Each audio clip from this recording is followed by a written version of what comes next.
Yo, what's up, everyone? Welcome back to another episode of Unfucking Your CX. I'm your host, Zack Hamilton. Of course, you all know that already. What you're really curious about is who in the hell's in the hot seat today and what are they going to unfuck? So, I am really excited for today's conversation because he is not a theorist, he is a true practitioner. Andy, welcome to the hot seat. Thank you, Zach. I'm so flattered, and thank you very much for the opportunity to join you and your fantastic audience today. Yeah, I appreciate it, Andy. You and I actually just connect over LinkedIn.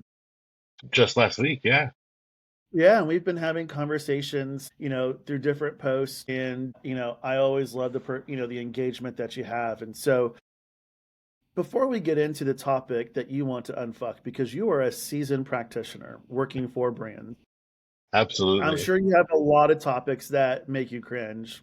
But set the scene for us first. Like, where are we having this conversation? Are we at your favorite pub, maybe at a restaurant? With some folks, we've just kind of taken a walk. Like, where are we having this? At this very second, I am in beautiful sunny SoCal in the Butterfly Room in friend of mine's house, and this is their spare bedroom while I dog sit their three husky dogs, Oh, wow, Huskies in which is SoCal? which is exciting. Oh yeah, and Woof. we've been inside the last couple of days because it's so hot. What part of SoCal? I'm curious. Do you know where Irvine is by chance? I absolutely do. Yeah. So we're about 20 minutes south of Irvine or about 40 minutes north of San Diego. Yeah, very cool. Irvine, when I first got out of college and I was working in the fitness industry before I went to Aaron's, I worked for LA Fitness, which was, of course, based there in Irvine. Very cool. So I know Irvine pretty well. But then, of course, one of my favorite cities to visit is just north of Del Mar. So just a little south of you. I'm sorry, of San Diego, which is Del Mar. I love Hmm. Del Mar. And I'm sure you went down there to the track and watched the ponies. Oh yeah, track's cool. I mean, I love I love Torrey Pines Reserve. Oh, it's beautiful down there. Isn't Beautiful it down there. amazing? Yeah, like an idyllic part of the country, I think. Oh yeah, it's incredibly beautiful. Well, Andy, as much as I'd love to talk about Del Mar and Southern California, there are This several is not what topics. that pod. This is not. That's right. That's not what this podcast is. That's right. As practitioners, we engage with several kind of stakeholders every day, from our executive team and CEO to our cross-functional partners, and everyone always, of course, has an idea of how we should run customer experience. And Absolutely. so I'm really curious, and so there's a lot of topics that just make us cringe. I'm curious, what's one of those topics for you?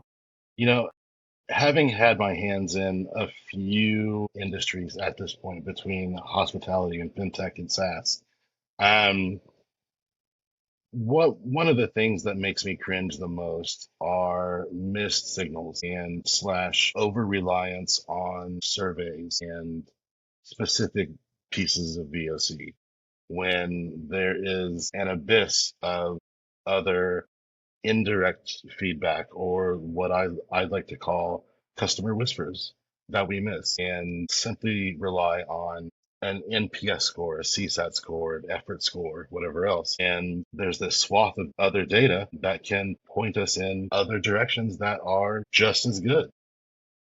Yeah, I think this is such a fantastic topic and one that absolutely needs to get unfucked, right? And so I love this little whisper concept. Can you give us just an example of like what a whisper is? So, when I worked in hospitality, I did the majority of my stint there in Asia between Shanghai and Singapore.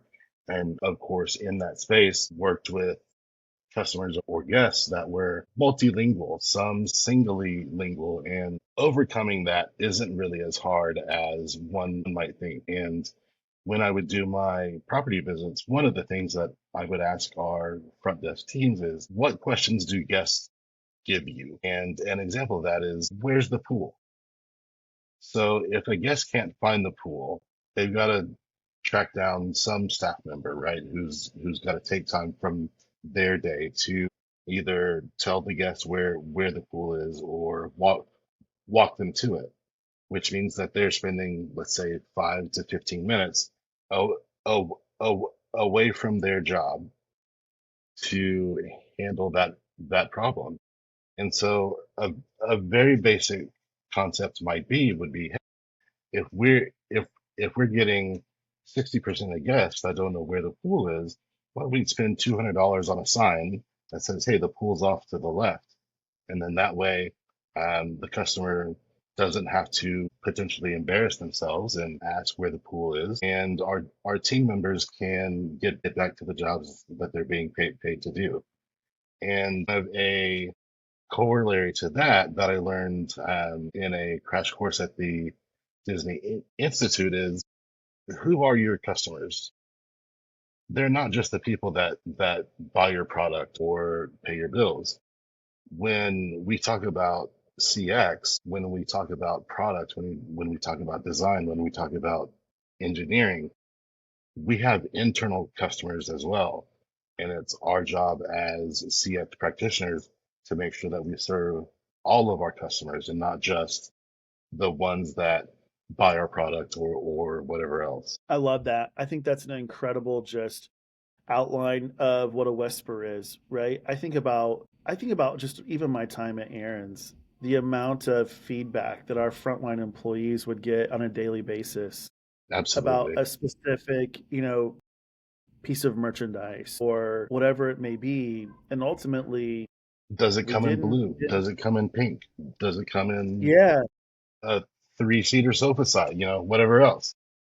Well, and too bad we didn't have AI note takers around their necks, right? They could feed us those transcripts all day long. To me, it's one of those things where they are such like an untapped but powerful resource. And It's I huge. think, yeah, and I think Andy, I think execs try and do a nice job of trying to get around, once a quarter to each one of the operating divisions and have a town hall and, hear from what like the district managers are telling them. But to go one layer deeper to the front line, that's where the action's taking place.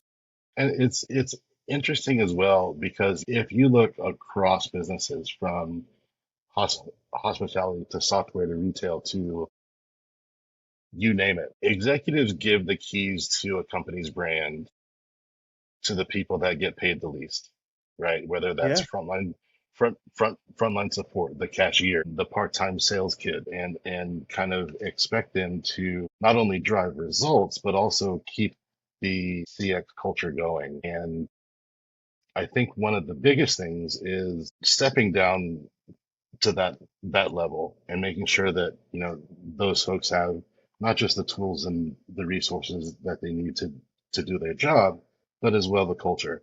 And as an example of that, when I was at Intuit, I was kind of co-managing a team of 20 uh, BPO agents.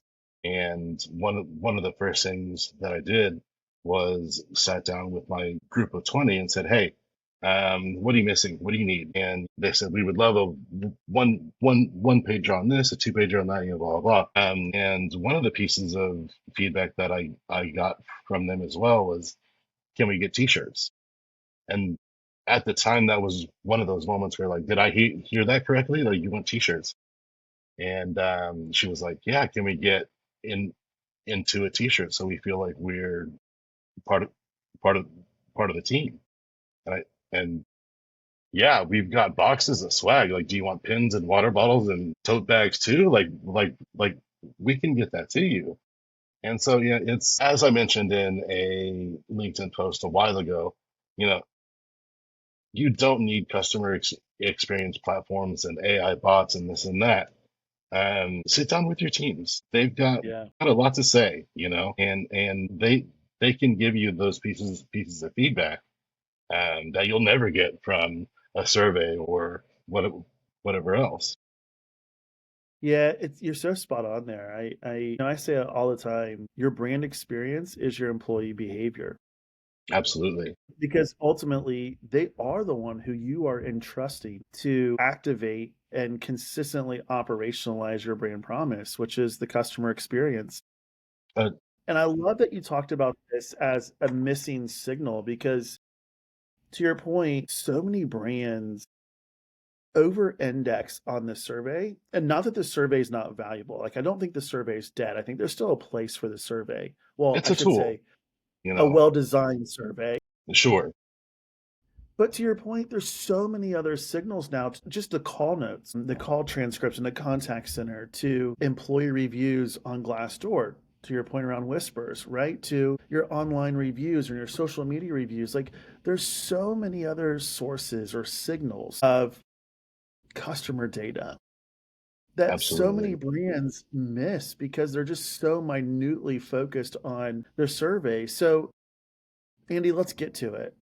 So many companies listening probably only have a one dimension signal strategy, which is a survey. Hmm. So, what's the first player tip to start making the pivot, even to collecting more whispers? Reach out. Reach out to your front lines. Reach out to your customers and observe what they do. And if Bob has a problem with a certain task, just observe that task, you know, and say, hey, do we need to go back and read redesign this button? Yes, it passed like every UX test, every whatever else, usability test, that kind of thing. But that doesn't guarantee that Bob is going to push that button the way that you intended him to. So watch your customers, observe, talk to your front lines. And I think going back to one of the previous points that I made, understand who your customers are, because it's not just the people that buy your product. They're the people that you serve internally and externally. You're so you're so right there. And when I think about just sitting down and talking, I've used this example a couple times, but a lot of times we talk about walking a mile in their shoes, which is the customer and their experience. But as a CEO, when was the last time you went to, one of your retail stores or one of your hotel locations and just spent 8 hours working a shift with a specific employee? Or like not even that, just go to the store and buy something, or stay stay the night and tell people that you're not coming, because everybody, when the CEO's in town, does their best, make sure the floors are spotless, blah blah blah. And yes, there's an element of secret shopping there, and they've made TV shows about that. Until you can get an actual look at what's actually going on, you'll never know for sure, despite what You're, surveys say. yeah, absolutely. Absolutely. Andy, what's the second player tip? You know, make sure that the friction that you observe is real.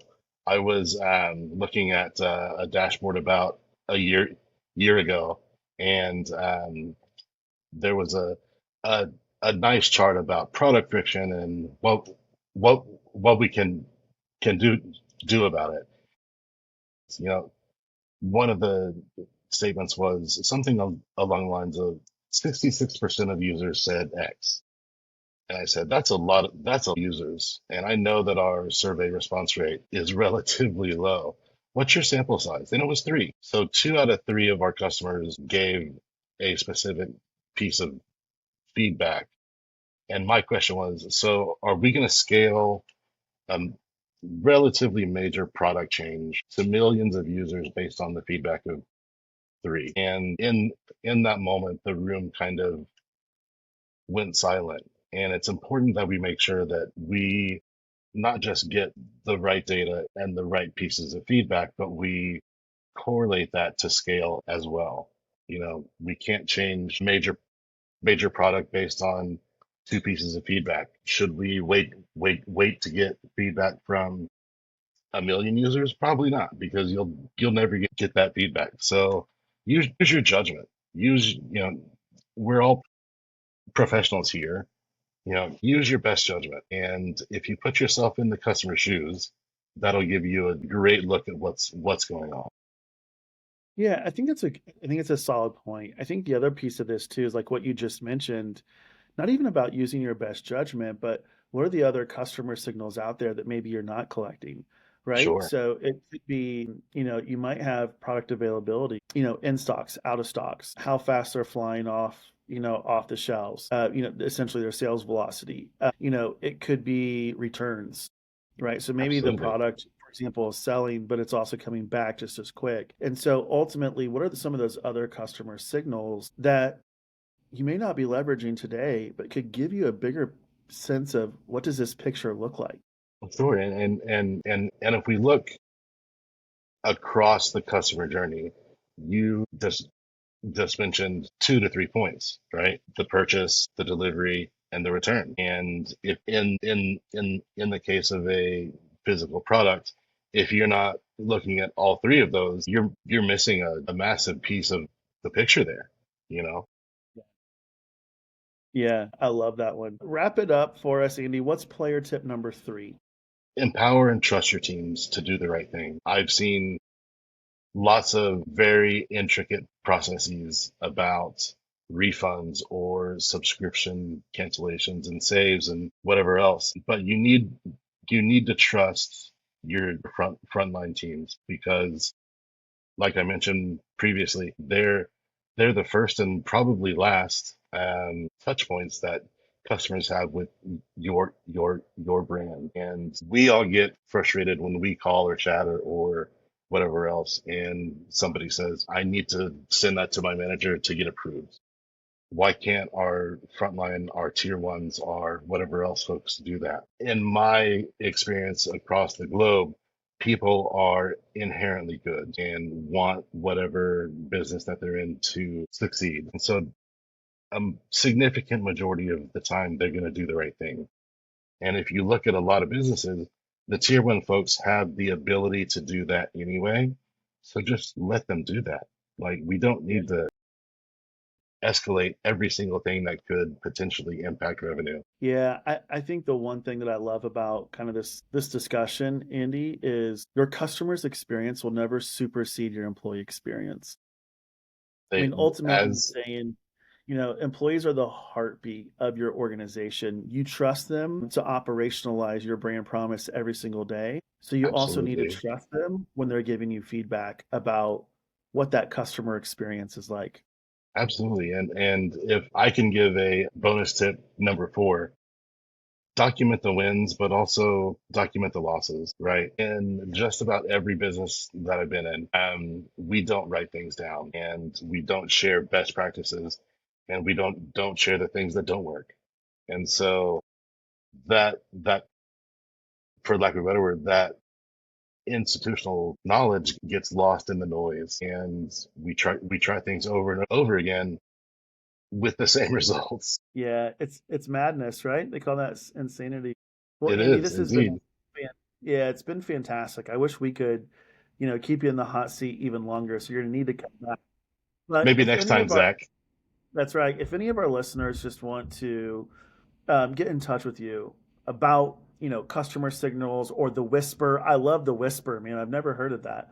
Uh, or I'd even like to just your say that experience. I invented that, but I'm pretty sure I didn't. It's all right. Hey, it's okay. Or just talk to you about your experience. I know Sure. you're on the hunt, right? Looking for a new role. I am. I Maybe, am. maybe there's a recruiter out there looking for someone just like you. How can they get in touch with you? The best way is through my LinkedIn, and I'm trying to make it as difficult as possible by using my middle name. Search me under Anderson Gaither. Yeah, it's always tagged in the post, so you can always just, Fantastic. Andy, you'll be tagged there in the post, so everyone Awesome. will be able to find this. So, Andy, again, thanks so much for coming on. Come All back thanks to soon. you, Zach. I will for sure. Yeah, Absolutely. cool. Talk to you soon, man. Cheers. Cheers, Zach. Bye bye.